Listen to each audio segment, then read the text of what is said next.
జై శ్రీరామ్. హాయ్. ఇది మీకు తెలుసా? సమాజంలో ఒక చెల్లి పడుతున్న ఆవేదనను మీతో పంచుకోవాలనుకుంటున్నాను. సాధారణంగా పెళ్లి కాకముందు ఒకే ఇంట్లో ఉన్నప్పుడు రాఖీ కట్టడం ఒక లెక్కలోకేం రాదు. కానీ పెళ్ళయి వేరే ఇంటికి వెళ్ళాక భర్త తోడు రాకపోయినా చంటి పిల్లలను చంకన వేసుకొని ఎంత దూరంలో ఉన్నా సరే పరిగెత్తుకుంటూ వెళ్ళి అన్నయ్యకు రాఖీ కట్టే చెల్లెళ్ళు ఈ సమాజంలో చాలా మందే ఉన్నారు.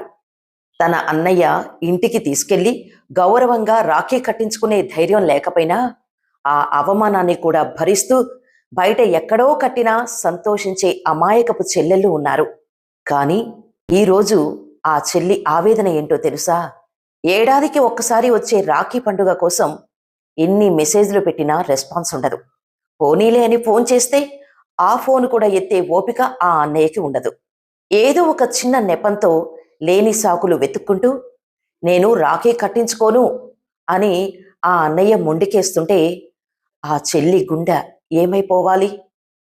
అక్కడ ఆ అన్నయ్య వద్దంటున్నది రాఖీనా, లేక ఆ అన్న కోసం పరితపించే చెల్లెల్నే వద్దని అనుకుంటున్నాడా?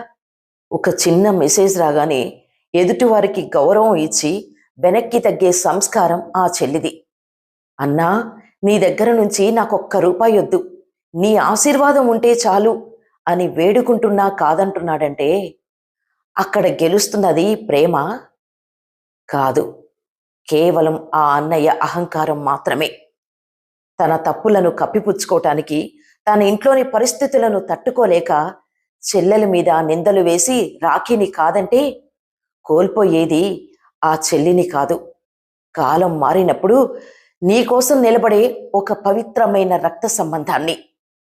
చిన్న చిన్న పట్టింపుల కోసం, అహంకారాల కోసం చెల్లెలి ప్రేమని బలి చేయకండి. బంధాల విలువను తెలుసుకోండి.